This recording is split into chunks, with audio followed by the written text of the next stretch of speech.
নমস্কার, আমি মিলন স্যার। পাল একাডেমি সেন্টারে তোমাদের সকলকে জানাই স্বাগত। তোমরা সকলেই জানো যে আমার নতুন একটি ইউটিউব চ্যানেল এবং নতুন আরেকটি প্রোফাইলে রাজ্যের এবং সেন্ট্রালের যে সমস্ত কম্পিটিটিভ এক্সামগুলি হয় সেই সমস্ত কম্পিটিটিভ এক্সামের ক্লাস আমি শুরু করতে চলেছি। এর আগের একটি ভিডিওতে আমি তোমাদের বলেছি যে রেলের গ্রুপ ডির জন্য এখন তোমরা আমার চ্যানেল এবং নতুন যে প্রোফাইলটি এই দুটোতে কন্টিনিউ ক্লাস আপডেট পেতে থাকবে। এবং ওই ভিডিওতে আমি আরও বলেছি যে রেলের গ্রুপ ডির জন্য তোমাদের জিএস, জেনারেল সায়েন্স, ম্যাথমেটিক্স, তারপরে সেখানে আছে তোমাদের আরও জিআই, জেনারেল ইন্টেলিজেন্স এবং রিজনিং। এই চারটি বিষয়ের উপর আমি সম্পূর্ণ ক্লাস করাবো এবং তোমাদের টোটাল সিলেবাস আমি শেষ করিয়ে দেব। যেহেতু আমি স্টার্ট করেছি মানে আমি সম্পূর্ণ ক্লাস তোমাদের করিয়ে দেব। আর শুধু দুটো ক্লাস তোমাদের আরেকটু নিজেদের থেকে পড়তে হবে, যেখানে তোমাদের জিএটা আছে, জেনারেল অ্যাওয়ারনেস, আর একটা হচ্ছে তোমাদের সিএ, কারেন্ট অ্যাফেয়ার্স।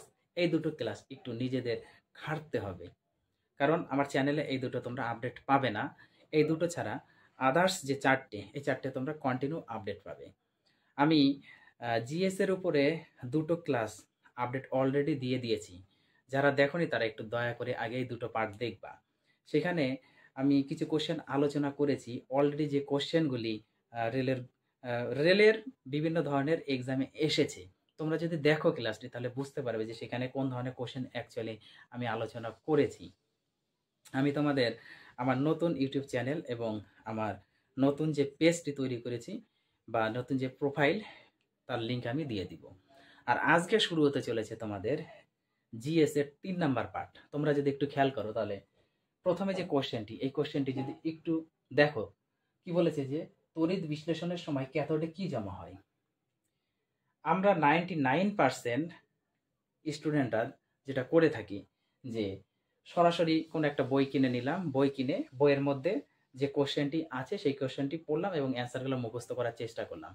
অর্থাৎ সায়েন্সের ক্ষেত্রে যদি আমরা এরকম করি তাহলে এই অ্যান্সারগুলি আমাদের 2 দিন, 4 দিন, 6 দিন, 7 দিন, 10 দিন এইভাবে মনে থাকবে।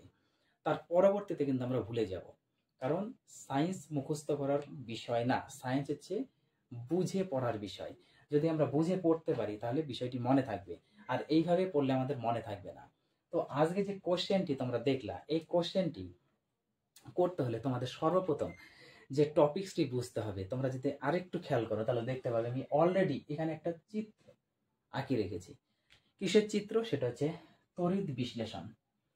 এই তড়িৎ বিশ্লেষণ যদি আজকে তোমরা সম্পূর্ণ বুঝতে পারো তাহলে এখানে যতগুলি কোশ্চেন আছে প্রত্যেকটি কোশ্চেন তোমরা নিজেদের থেকেই করতে পারবে। প্রথম যে কোশ্চেনটি বললাম সেটা কিন্তু অলরেডি আরআরবি এনটিপিসি 2021 সালে এসেছে, এবং লাস্টে আরেকটি আমি কোশ্চেন লিখে রেখেছি, এটি কিন্তু আরআরবি এনটিপিসি 2016 সালে এসেছে। এই দুটো কোশ্চেন রেলেই এসেছে। যাই হোক, এই দুটো কোশ্চেন আলোচনা করার আগে আমরা আগে জেনে নিই যে তড়িৎ বিশ্লেষণ অ্যাকচুয়ালি কি।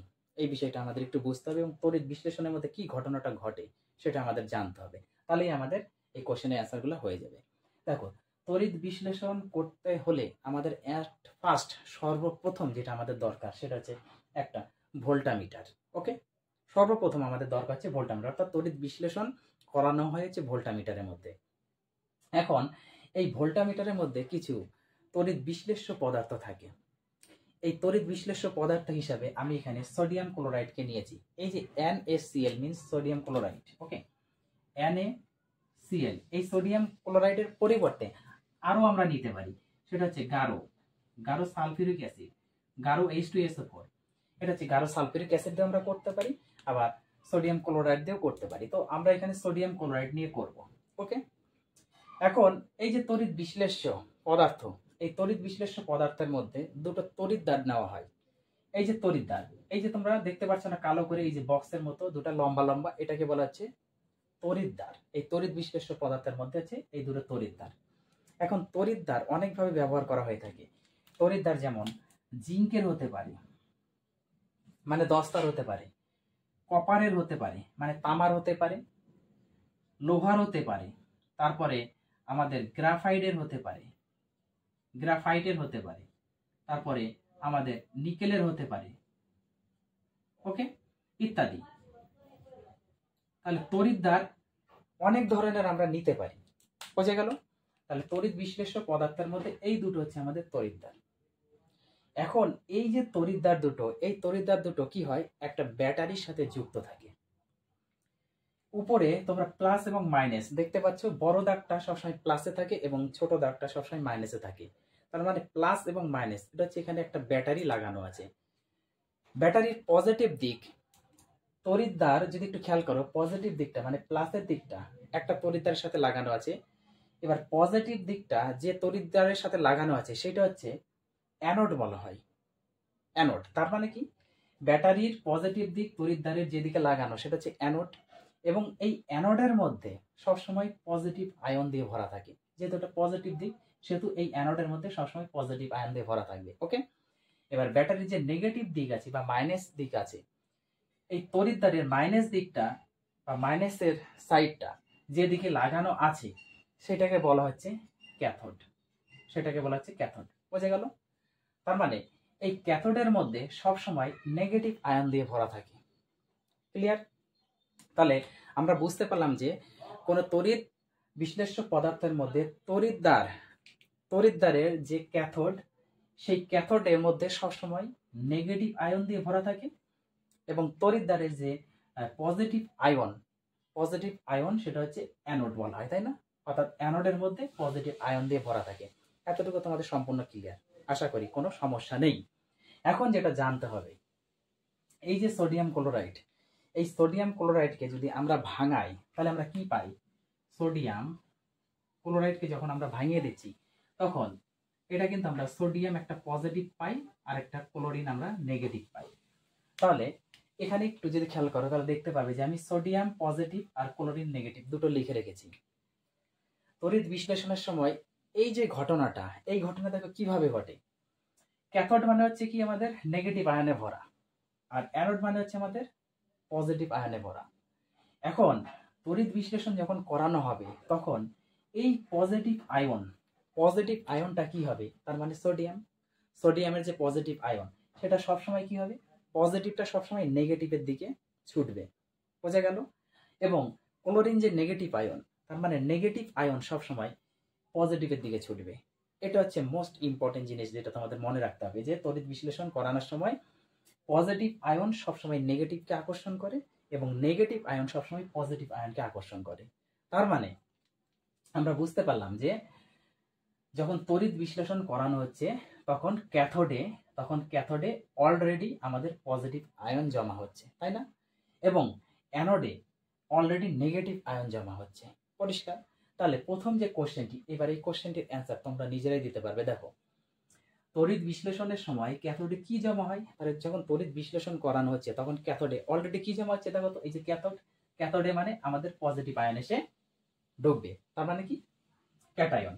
এই পজিটিভ আয়নের যে নাম আমি কিন্তু লিখে রেখেছি, পজিটিভ আয়ন অথবা ক্যাটায়ন। মানে ক্যাটায়নকে আমরা পজিটিভ আয়ন বলে থাকি এবং অ্যানায়নকে আমরা বলে থাকি হচ্ছে নেগেটিভ আয়ন, বুঝে গেল। এবার যদি বলতো যে তড়িৎ বিশ্লেষণের সময় ক্যাথোড না দিয়ে যদি অ্যানোড দিত তাহলে কি হতো? অ্যানোডে কি জমা হয়? তখন অ্যানোডে কিন্তু আমাদের লিখতে হতো নেগেটিভ আয়ন বা অ্যানায়ন, বোঝা গেল। তাহলে এখান থেকে তোমাদের দুইভাবে কিন্তু এই কোশ্চেনটি করা হতে পারে, কোনো রকম সমস্যা নেই আশা করি। তাহলে আমরা ক্যাথোড এবং অ্যানোড সম্বন্ধে বুঝলাম। ক্যাথোডে জমা হয় সবসময় আমাদের ক্যাটায়ন বা পজিটিভ আয়ন, এবং অ্যানোডে সবসময় যুক্ত হবে সেটা হচ্ছে নেগেটিভ আয়ন বা অ্যানায়ন। এখন আরেকটি জিনিস এখান থেকে তোমাদের বুঝতে হবে। মনে করো যে অনেক সময় দেখা গেল যে লোহার উপরে জিঙ্কের প্রলেপ দেওয়া হয়, কিংবা রূপার উপরে দেখা গেল যে সোনার প্রলেপ দেওয়া হয়, তাই না? অনেক সময় অনেক ধাতুর উপর অন্য আরেকটি ধাতুর প্রলেপ দেওয়া হয়ে থাকে। তখন সেক্ষেত্রে আমরা অ্যানোড এবং ক্যাথোড হিসাবে কাকে ব্যবহার করে থাকব? তার মানে অ্যানোডে কাকে রাখবো এবং ক্যাথোডে কাকে রাখবো, এই ঘটনাটা একটু জানতে হবে। সাপোজ মনে করো যে রূপার উপরে যদি আমরা সোনার প্রলেপটা দিই, রূপা আছে, রূপার উপরে আমরা সোনার প্রলেপ দিয়ে মুড়ব, তখন রূপাকে কোন দিকে রাখবো এবং সোনাকে কোন দিকে রাখবো, এই দুটো জিনিস যেন কখনো গুলিয়ে না যায়, একটু তোমাদের বুঝতে হবে। যে জিনিসের উপরে যে জিনিসের উপরে আমরা অন্য একটি ধাতুর প্রলেপ দিব, তার মানে কি রূপার উপরে আমরা সোনার প্রলেপ দিচ্ছি, তার মানে যে ধাতুর উপরে প্রলেপ দিব সেই ধাতুটাকে সবসময় ক্যাথোডে রাখতে হয়, সবসময় ক্যাথোডে। ওকে, এবং যে ধাতুর প্রলেপ দিব তাকে সবসময় রাখতে হবে অ্যানোডে। ওকে, এবার লোহার উপরে যদি আমাদের জিঙ্কের প্রলেপ দেওয়া হয়, তার মানে কি লোহার উপরে আমরা দিব জিঙ্কের প্রলেপ, তার মানে কাকে দিচ্ছি? লোহাকে। তাহলে লোহাকে রাখতে হবে সবসময় আমাদের ক্যাথোডে, এবং যে ধাতুর প্রলেপটা দেওয়া হচ্ছে তাকে রাখতে হবে সবসময় অ্যানোডে। এই ধরনের কোশ্চেনে কিন্তু রেলে অনেক এসেছে। এই নিয়ে আমি আলোচনা করব। আজকে তোমাদের শুধু বেসিকটি আগে বুঝিয়ে দিই, তারপরে আমি কোশ্চেন নিয়ে আলোচনা করব। তাহলে এই দুটো ক্লিয়ার। আশা করি তোমাদের অ্যানোড ক্যাথোড নিয়ে কোনো রকম সমস্যা নেই। এইবার তড়িৎ বিশ্লেষণের সময় যখন আমরা রূপোর উপরে যখন সোনার প্রলেপ দিচ্ছি বা অন্য কোনো ধাতুর উপর রূপোর প্রলেপ দিচ্ছি, তাই না? এটা তো আমরা বুঝতে পারলাম। যে ধাতুটা ওপরে দিব সেটাকে সবসময় ক্যাথোডে, আর যে ধাতুর প্রলেপ দিব সেটা হচ্ছে আমাদের অ্যানোডে। এখন সোনার প্রলেপ দিতে কি ব্যবহার করা হবে তড়িৎ বিশ্লেষণে, রূপোর প্রলেপ দিতে কি ব্যবহার করা হবে সেটা আমাদের জানতে হবে। এবার একটু খেয়াল করো, দেখো ধাতুর আমি কিছু নাম লিখে রেখেছি, সেটা হচ্ছে সোনা, রূপা, তামা। এই তিনটা হচ্ছে মোস্ট ইম্পর্টেন্ট তোমাদের। সোনা, রূপা, তামা এই তিনটে কোশ্চেনই ঘুরায়। সোনার ক্ষেত্রে আমার তড়িৎ বিশ্লেষ্য পদার্থ হিসেবে ব্যবহার করা হবে। সোনার ক্ষেত্রে যখন সোনার প্রলেপ দেওয়া হবে কারোর উপরে, তখন সেক্ষেত্রে ব্যবহার করা হচ্ছে পটাশিয়াম আরোসায়ানাইড। পটাশিয়াম অরোসায়ানাইড, যার সংকেত হচ্ছে KAuCN2। এই পটাশিয়াম অরোসায়ানাইড সোনার ক্ষেত্রে পটাশিয়াম অরোসায়ানাইড, এটা মনে রাখতে হবে এবং সংকেতটা মনে রাখতে হবে। যদি রূপোর প্রলেপ দেওয়া হয়, তাহলে রূপোর প্রলেপ দেওয়ার ক্ষেত্রে তড়িৎ বিশ্লেষ্য হিসাবে ব্যবহার করা হচ্ছে potassium argentocyanide. Potassium argentocyanide KAgCN2। Okay, potassium argentocyanide. এবার যে তামার প্রলেপ যদি দেওয়া হয়, তাহলে সেক্ষেত্রে আমাদের ব্যবহার করতে হচ্ছে কপার সালফেট, যেটা হচ্ছে CuSO4। আশা করি তোমাদের এই তড়িৎ বিশ্লেষণের এই কয়টি টপিকস নিয়ে কারো কোথাও সমস্যা নেই। এটি কিন্তু অ্যাকচুয়ালি ক্লাস 10-এর পার্ট। যারা 10-এ পড়াশোনা করেছিলা তোমরা, এই বেসিকগুলো কি কখনো বুঝেছিলা? যদি বুঝতা তাহলে আজকে হয়তো তোমাদের এরকম একটা সিচুয়েশনের মধ্যে পড়তে হতো না, আমার মনে হয়। যাই হোক, ওটা গল্প করে কোনো লাভ নেই, যা বুঝালাম সেটা একটু মনোযোগ দিয়ে পড়াশোনা করো। এইবার লাস্ট যে কোশ্চেনটি, এবার এই কোশ্চেনটি এবার দেখো, তড়িৎ বিশ্লেষণের সাহায্যে গোল্ড প্লেটিং। তড়িৎ বিশ্লেষণের সাহায্যে গোল্ড প্লেটিং মানে কি? সোনার যে কোনো পদার্থের উপর যখন আপনার সোনার প্রলেপ দিব, গোল্ড প্লেটিং হচ্ছে সোনার প্রলেপ দিব, তাই তো? করার সময় বাণিজ্যিকভাবে তড়িৎ বিশ্লেষ্য হিসাবে কি ব্যবহার করা হয়? দেখো আমরা কিন্তু অলরেডি উপরে পড়ে এসেছি যে সোনার ক্ষেত্রে পটাশিয়াম অরোসায়ানাইড, তার মানে এই যে গোল্ড প্লেটিং মানে হচ্ছে সোনার প্রলেপ দিতে আমাদের অলরেডি ব্যবহার করা হয়েছে পটাশিয়াম অরোসায়ানাইড। ওকে, এটা কিন্তু RRB NTPC 2016-তে অলরেডি এসেছে। তাহলে এই তড়িৎ বিশ্লেষণ নিয়ে কি কারো কোথাও সমস্যা আছে? আমাকে বলো এবার। আশা করি সমস্যা নেই। আমি ক্লাসটি আপডেট করে দিচ্ছি, তোমরা একটু মনোযোগ দিয়ে পড়ো। আমি আবার আসবো তোমাদের জিএস। তো মোটামুটি আজকের ক্লাস দিয়ে 3টে হয়ে গেল। এখন মানে পার্ট করে আমি দিতে থাকবো, জিএস, ম্যাথমেটিক্স, তারপরে তোমাদের রিজনিং, তারপরে তোমাদের হচ্ছে জেনারেল ইন্টেলিজেন্স। সব আমি এক সময় একটা টপিকস নিয়ে আলোচনা করব। আর সমস্ত কিছুর সিলেবাস আমি তোমাদের তাড়াতাড়ি খুব শেষ করার চেষ্টা করছি, যেহেতু আমিও গ্রুপ ডির একজন ক্যান্ডিডেট। আমি যে বিষয়গুলো পড়ি সেই বিষয়গুলা থেকে আমি প্রত্যেকটি ক্লাস তুলে ধরি। ওকে, যদি ভালো লাগে তাহলে অবশ্যই একটা লাইক করে দিও, এবং যারা সাবস্ক্রাইব এখনো করেনি চ্যানেলটিকে একটু সাবস্ক্রাইব করে দিও, এতটুকু তোমাদের কাছে রিকোয়েস্ট। তাহলে আজকের মতো এখানেই আমি শেষ করছি।